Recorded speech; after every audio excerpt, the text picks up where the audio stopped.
সময়ের সাথে তাল মিলিয়ে আমি অনুশ্রী হাজির আপনাদের প্রিয় অনুষ্ঠান খেলা আর খেলা নিয়ে।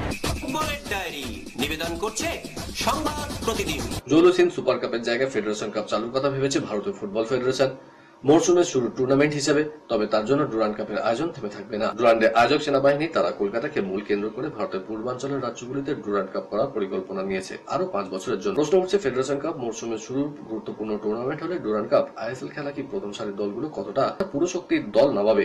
সম্ভবত অনেক দলই সদ্য শেষ হওয়া সুপার কাপের মতো নবীন ব্রিগেড খেলাবে, নতুন ফুটবলারদের দেখে নিতে, যাবতীয় পরীক্ষা নিরীক্ষা সেরে নিতে। যেমন এবার করেছিল মোহনবাগান সুপার জায়ান্ট। তাদের লক্ষ্য এবার আরো বড়। তারা শুধু আইএসএল শিল্ড বা কাপ জিতে সন্তুষ্ট থাকতে চায় না, এএফসি চ্যাম্পিয়ন্স লিগ টায়ার 2 তে সর্বাধিক সাফল্য পেতে মরিয়া। 2024-25 ভারতীয় ফুটবল মরশুম কলিঙ্গ সুপার কাপের ফাইনালের মাধ্যমে সমাপ্ত হয়েছে। এফসি গোয়া জামশেদপুর এফসিকে 3-0 গোলে হারিয়ে চ্যাম্পিয়ন হয়ে এশিয়ান প্রতিযোগিতায় অংশগ্রহণের টিকিট অর্জন করেছে। বাল্য দল ভারতীয় সুপার লিগ শুরুতে কিছুটা ধীর গতিতে পরে অসাধারণ পারফরমেন্স দেখিয়েছে। গ্রীষ্মকালীন বিরতির থেকে এগিয়ে যাওয়ার সময় ভারত এখনো এশিয়ান ক্লাব প্রতিযোগিতায় কোনো পদক জিততে পারেনি। আগামী মরশুমে 3টি ক্লাবের উপর ভারতের পদক জয়ের দায়িত্ব অর্পিত হয়েছে: ইস্ট বেঙ্গল এফসি মহিলা দল, মোহনবাগান সুপার জায়ান্টস এবং এফসি গোয়া। ক্রিকেটের ডায়েরি।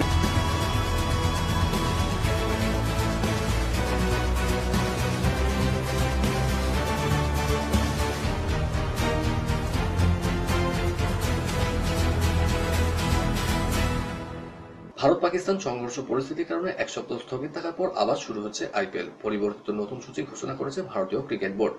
লিগ পর্যায়ে 12টি ম্যাচ খেলা হয়ে গেছে গতবারের চ্যাম্পিয়ন কলকাতা নাইট রাইডার্সের। বাকি রয়েছে 2টো ম্যাচ। কে আবার মাঠে নামবে 17ই মে। সেদিন রাহানাদের খেলতে হবে বিরাট কোহলির রয়্যাল চ্যালেঞ্জার্স ব্যাঙ্গালুরুর বিরুদ্ধে। লিগ পর্বে কেকেআরের শেষ ম্যাচ 25শে মে। সেই ম্যাচে কেকেআরের প্রতিপক্ষ সানরাইজার্স হায়দ্রাবাদ। সেই ম্যাচটি হায়দ্রাবাদের মাঠে নয়, হবে দিল্লিতে। শুরু হবে সন্ধ্যা 7:30টায়। আইপিএল এর পয়েন্ট টেবিলে কেকেআর রয়েছে 6ষ্ঠ স্থানে। 12 ম্যাচের রাহানাদের সংগ্রহ 11 পয়েন্ট। বাকি 2টি জিতলে সর্বোচ্চ 15 পয়েন্ট পৌঁছাতে পারে কলকাতা। তাহলেও অবশ্য নিশ্চিত হবে না কেকেআর এর প্লে অফ, কারণ গুজরাট টাইটান্স বেঙ্গালুরু 11 ম্যাচে 16 পয়েন্ট করেই। এই দুই দলকে টপকানোর সুযোগ নেই কেকেআর এর। 11 ম্যাচে 15 পয়েন্ট নিয়ে তৃতীয় স্থানে পাঞ্জাব কিংস। শ্রেয়াস আয়ারদের টপকানো কঠিন। বাকি 3 ম্যাচে 1 পয়েন্ট পেলেই তাদের আর ধরতে পারবে না কেকেআর। পয়েন্ট টেবিলে 4র্থ স্থানে থাকা মুম্বাই ইন্ডিয়ান্স 12 ম্যাচে 14 পয়েন্ট। হার্দিক পান্ডিয়ারা একটা ম্যাচ জিতলেই টপকে যাবেন কেকেআর কে। 2025-এর দ্বিতীয় পর্ব শুরু হওয়ার আগে রয়্যাল চ্যালেঞ্জার্স ব্যাঙ্গালুরুর অধিনায়ক রজত পাতিদারের আঙুলের চোট নিয়ে গুরুত্বপূর্ণ খবর প্রকাশ্যে এসেছে। আইপিএল 2025 17 মে পুনরায় শুরু হবে আরসিবি বনাম কেকেআর ম্যাচ দিয়ে। রজত পাতিদার 3রা মে চেন্নাই সুপার কিংস এর বিরুদ্ধে ম্যাচ চলাকালীন ফিল্ডিং করার সময় আঙুলে চোট পান। চোটের পর তার আঙুল রক্ষার জন্য স্পিন পড়তে এবং কমপক্ষে 10 দিন প্রশিক্ষণ থেকে বিরত থাকতে বলা হয়েছিল। এরপর তার চোটের অবস্থা পুনরায় মূল্যায়ন করা হয়। আইপিএল 2025 7 দিনের স্থগিতাদেশ না হলে পাতিদারকে অন্তত 2টো ম্যাচ মাঠের বাইরে থাকতে হতো। ভারত ও পাকিস্তানের মধ্যে সীমান্ত উত্তেজনার কারণে টুর্নামেন্ট 1 সপ্তাহের জন্য স্থগিত হওয়ায় পাতিদার পুনরুদ্ধারের জন্য অতিরিক্ত সময় পেয়েছেন। এর ফলে তিনি কোনো ম্যাচ মিস করবেন না। ভারত পাক সংঘাতের আবহে স্থগিত হয়ে যাওয়া আইপিএল এ বল আবার গড়াবে, কিন্তু অস্ট্রেলিয়া ক্রিকেটাররা সেখানে যোগ দেবেন কিনা তা নিয়ে রয়েছে সন্দেহ। এই আবহে দিল্লি ক্যাপিটালস হারাতে চলেছে 11,75,00,000 টাকায় কেনা অজি তারকাকে। কিন্তু কে সেই তারকা? দিল্লি ক্যাপিটালস এই তারকা মিচেল স্টার্ক। যুদ্ধের আবহে আইপিএল স্থগিত হয়ে যাওয়ার পরে অস্ট্রেলিয়ায় ফিরে গিয়েছেন প্রায় সমস্ত অজি ক্রিকেটার। স্টার্ক এবং তার স্ত্রী এলিজা হেলি দেশে নামার পর কোনো কথা বলেননি, কিন্তু তার ম্যানেজার একটি সংবাদ মাধ্যমকে জানিয়েছেন স্টার্ক হয়তো আর ফিরে যাবেন না। স্টার্ক দিল্লি শিবিরে আর যোগ না দিলে তাদের বোলিং বিভাগে দেখা যাবে রক্তাল্পতা। এ বিষয়ে কোনো সন্দেহই নেই। 11 ম্যাচে 13 পয়েন্ট নিয়ে দিল্লি এখন 5 নম্বরে। আইপিএল শুরু হলে স্টার্ক ছাড়া দিল্লি কি করে সেটাই এখন দেখার। 11 জুন থেকে শুরু বিশ্ব টেস্ট চ্যাম্পিয়নশিপের ফাইনাল। সেই কারণে অস্ট্রেলিয়া এবং দক্ষিণ আফ্রিকার বেশ কিছু ক্রিকেটারকে আর আইপিএলে পাওয়া নিয়ে সংশয় তৈরি হয়েছে। গতবার বিশ্ব টেস্ট চ্যাম্পিয়নশিপ জিতেছিল অস্ট্রেলিয়া, এবার আবার ফাইনালে খেলছে তারা। প্রতিপক্ষ দক্ষিণ আফ্রিকা। সেই ম্যাচের জন্য 15 জনের দল ঘোষণা করেছে তারা। সেই 15 জনের মধ্যে Pat Cummins, Josh Hazlewood, Travis Head, Mitchell Starc IPL এর দলে রয়েছেন। হায়দ্রাবাদ ইতিমধ্যে প্লে অফে ওঠার লড়াই থেকে ছিটকে গিয়েছে। এমন অবস্থায় কামিন্স এবং হেইড আইপিএল এর বাকি অংশ খেলার জন্য ভারতে ফিরবেন কিনা তা নিয়ে সন্দেহ তৈরি হয়েছে। সন্দেহ রয়েছে হ্যাজেলউডকে নিয়েও। বাংলাদেশের পেস বোলিং কোচ হিসেবে নিযুক্ত হলেন অস্ট্রেলিয়ার প্রাক্তন পেসার শন টেইট। তার সঙ্গে চুক্তি 2027 সালের নভেম্বর অবধি। 2027 সালে রয়েছে ওয়ানডে বিশ্বকাপ। আন্দ্রে অ্যাডামসের স্থলাভিষিক্ত হলেন 42 বছরের টেট। 2007 সালে অস্ট্রেলিয়া বিশ্বকাপ জয়ী দলের সদস্য ছিলেন টেট। দেশের হয়ে 59টি আন্তর্জাতিক ম্যাচে নিয়েছেন 95টি উইকেট। কোচ হিসেবে অভিজ্ঞতা রয়েছে টেটের। এর আগে কাজ করেছেন পাকিস্তান, ওয়েস্ট ইন্ডিজ, আফগানিস্তান দলের সঙ্গে। খেলার খবর আরো আছে, কিন্তু তার আগে নিয়ে নিতেই হচ্ছে ছোট্ট একটা ব্রেক। দেখতে থাকুন।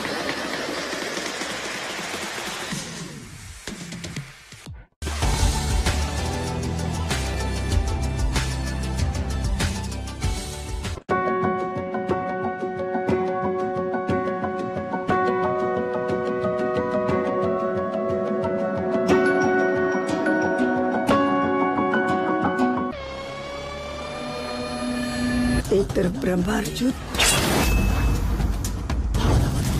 दूसरी तरफ राक्षसों की फौज। এটা তো মহাভারতের গল্প।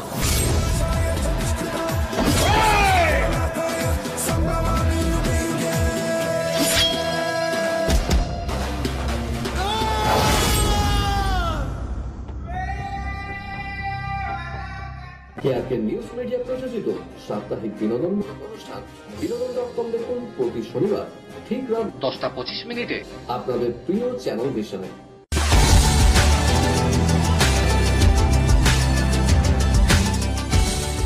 ব্রেকের পর আবার ফিরে এলাম আপনাদের প্রিয় খেলা আর খেলা নিয়ে। বিদেশের ডায়েরি। কার্লো আনচেলোত্তি ব্রাজিলের নতুন কোচ হতে চলেছেন। আনুষ্ঠানিকভাবে এই ঘোষণা করে দিল 5 বারের বিশ্বকাপ জয়ীরা। দরিবাল জুনিয়রের জায়গায় ব্রাজিলের কোচ হতে চলেছে আনচেলোত্তি। 1925-এর পর এই প্রথম ব্রাজিলের কোচের পদে বসবেন কোন বিদেশি। গত বছরেই আনচেলোত্তিকে কোচ করার বোনের চেষ্টা করেছিল ব্রাজিল, তবে রিয়ালের সঙ্গে চুক্তি থাকা এবং ক্লাবের পারফরমেন্স ভালো হওয়া আনচেলোত্তিকে ছাড়তে চায়নি রিয়াল মাদ্রিদ। তবে এই মরশুমের চিত্র একেবারেই আলাদা। ট্রফি ছাড়াই মরশুম শেষ করতে হচ্ছে রিয়ালকে। গোটা মরশুমে 4 বার বার্সেলোনার কাছে হেরেছে, তার মধ্যে শেষটা রোববার লা লিগায় 3-4 গোলের ব্যবধানে।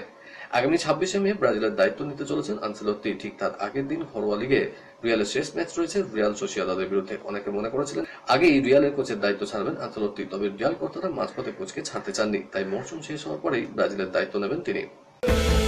মরশুমে 4টি এল ক্লাসিকোর 4টিতেই জয়, সেই সঙ্গে রেকর্ডে ছড়াছড়ি। ক্লাবের ইতিহাসে এমনটা প্রথমবার করল বার্সেলোনা।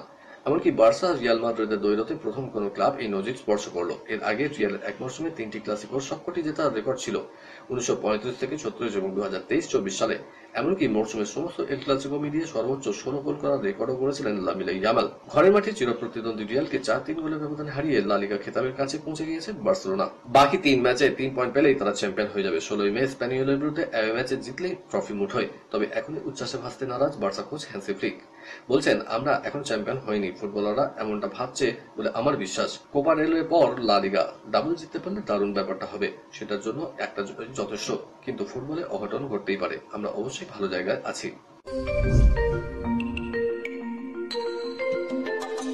ফুটবলের বাইরেও যে লিওনেল স্ক্যালোনির একটা ভিন্ন জগৎ আছে অনেকেই বোধহয় জানেন না। ফুটবল তার পেশা হলে সাইক্লিং তার নেশা। 2015 সালে খেলোয়াড় জীবনে ইতি টানার পর সাইক্লিং এর প্রতি ভালোবাসা তৈরি হয়।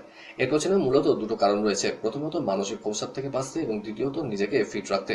শুধুমাত্র সময় কাটানোর জন্য নয়, নিয়মিত প্রতিযোগিতায় অংশ নেন তিনি, যেমনটা সম্প্রতি নিলেন। তার বাসভূমি মায়োরকা হওয়া মায়োরকা 312 সাইক্লিং প্রতিযোগিতায় অংশ নিয়েছিলেন স্ক্যালোনি। 167 কিলোমিটার দীর্ঘ এই দেশে 8500 জন অংশ নিয়েছিলেন। সেই প্রতিযোগিতায় 17 নম্বর স্থানে শেষ করেন বিশ্বজয়ী কোচ। নিলেন 4 ঘন্টা 54 মিনিট এবং 11 সেকেন্ড। প্রথম স্থানে শেষ করা সাইক্লিস্টের সঙ্গে 16 মিনিটের ব্যবধান লিওনেল স্ক্যালোনির। ইতালিয়ান ওপেনে চতুর্থ রাউন্ডে পৌঁছে গেলেন আরিনা সাবালেঙ্কা। বিশ্বের 1 নম্বর থাকা সাবালেঙ্কা প্রথম রাউন্ডে পিছিয়ে পড়েন সোফিয়া কেনিনের কাছে। পরে 2 সেটে অবশ্য দাপট দেখিয়ে জয় ছিনিয়ে নেন। ফল 3-6, 6-3, 6-3। এবার তার সামনে ইউক্রেনের মার্তা কোস্তিউক। কার্লো আনচেলোত্তির জায়গায় রিয়াল মাদ্রিদের ম্যানেজার হতে পারেন জাভি আলোনসো। স্পেনের প্রাক্তন তারকা এখন বুন্দেসলিগার ক্লাব বায়ার্ন লেভারকুসেনের ম্যানেজার। তিনি জানিয়েছেন এই মরশুমের পরে জার্মান ক্লাবের দায়িত্ব ছাড়বেন। রিয়ালে কিলিয়ান এমবাপ্পেদের কোচের ভূমিকায় এবার আলোনসোকেই দেখা যাবে। যদিও তিনি নিজে বলেছেন বুন্দেসলিগা শেষ হয়নি, ভবিষ্যৎ নিয়ে কথা বলার এটা সময় নয়। এখনো ঘোষণা হয়নি, তবে জুন মাসে হতে চলা ক্লাব বিশ্বকাপে রিয়াল মাদ্রিদের কোচ হিসেবে জাভি আলোনসোর বেঞ্চে বসা কার্যত নিশ্চিত। আগামী কয়েকদিনের মধ্যে চুক্তিপত্রে সই করবেন তিনি। 1 জুন রিয়াল শিবিরে যোগ দেবেন জাভি। কলকাতার ডায়েরি নিবেদন করছে গুডেস হসপিটাল। ঘরোয়া লীগ কলকাতা ফুটবলের ফুসফুস, কিন্তু আইনি জটিলতায় চলতি মরশুমে চ্যাম্পিয়নশিপ বিষ পাঁজরে। চলছে চরম ডামাডোল। আদালতের রায়ের দিকে তাকিয়ে আইএফএ। পাশাপাশি নতুন মরশুম নিয়ে ভাবনা শুরু সুপার কিংস স্ট্রিটের অন্দরমহলে। 25শে জুন প্রিমিয়ার লিগের উদ্বোধন। তার আগে সব ক্লাব দলকে নিয়ে বৈঠকে বসবে আইএফএ। কোনোভাবেই সূচির পরিবর্তন চাইছেন না কর্তারা। মোদ্দা কথা, লিগ বাঁচাতে এবার কঠোর হচ্ছে বঙ্গ ফুটবলের নিয়ামক সংস্থা। এদিকে ঘরোয়া লিগে বিদেশি ফুটবলারদের খেলানোর বিষয়ে গতবারই নিষেধাজ্ঞা জারি হয়েছে ফেডারেশন। ফলে প্রতিটি দলের প্রথম একাদশে 4 জন করে ভূমিপুত্র খেলানো বাধ্যতামূলক।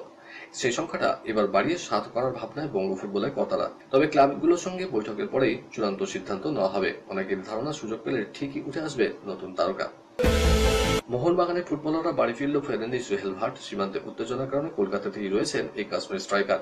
ভারতের আসন্ন আন্তর্জাতিক প্রীতি ম্যাচের সম্ভাব্য দলে রয়েছেন তিনি। 18 মে থেকে সফরে শুরু হতে চলা জাতীয় শিবিরে সরাসরি যোগ দেবেন সোহেল। কলকাতার ডায়েরি নিবেদন করলো গুডেস হসপিটাল। ইচ্ছা ছিল আরো খবর দেওয়ার, কিন্তু সময় বলে দিচ্ছে এই পর্যন্তই থাক।